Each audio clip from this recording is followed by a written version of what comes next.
Mr. Patterson. I'm back with another one of these time-lapse videos for my analysis. Well, anyways, the video that you had us watch this week was Samsara, which I found out was a visual documentary and had absolutely no words in it, which confused me a lot for the first 17 minutes that I watched it because I had no idea if I was like waiting for something to happen. Turns out no, it's just like that. Well, anyways, so for this, I really didn't know how to do an analysis for this for a while because there was no like plot and there wasn't like a specific area that this was taken.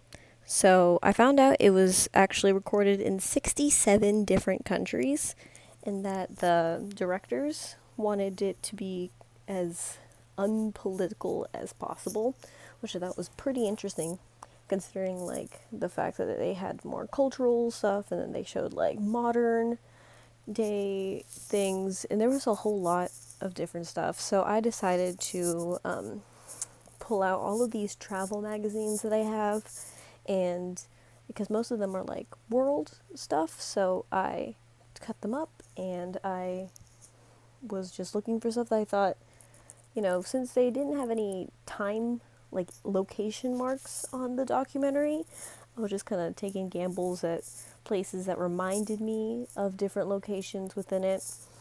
Well, anyways, this was a very, I guess, kind of startling documentary in a way. Like, it was very tranquil at times, but then there were moments that were just really bizarre, and I felt like the shift, the director did a very interesting choice with how he shifted between scenes, because it was just felt like, oh, we're in this rural part of this country, and then through this singular thing we're gonna shift to the modern era, and that was pretty confusing, but I thought it was pretty cool.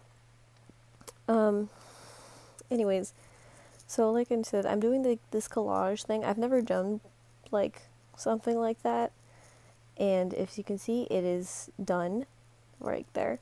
So I decided, of course, I can't just do a collage for this project, so I also drew some of the more impactful like people from different scenes that I thought were like very interesting. So the first one I drew was this traditional Japanese woman.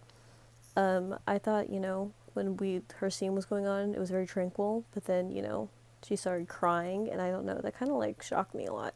And anyways, this next person is, oh god, this guy, like, he made me so uncomfortable for a long, I don't really know what was happening, but I thought it was like really shocking because it felt really out of place for the rest of the documentary, because it was just so, in a weird way, kind of morbid, but I felt like he was a big part of it, so I had to include him.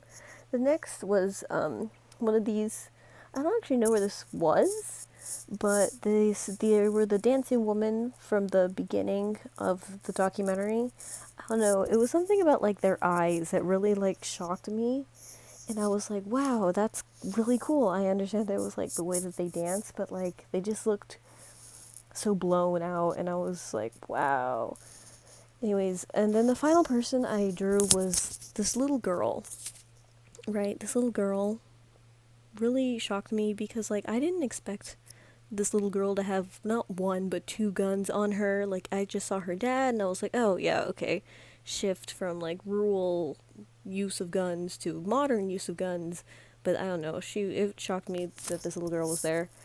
But so anyways, I just picked those four people to include onto this thing because I don't know, I thought they were more shocking moments within the documentary, so that's why I placed them. Um, anyways, here I kind of messed up the title, but like it's fine. Anyways, I thought this was a pretty different documentary. I've never watched one like this before, and I thought I was gonna get bored with how there were no words, but I actually found it really peaceful and also really strange and very, I guess, kind of awakening. Anyways, that's it. That's all I got. Time.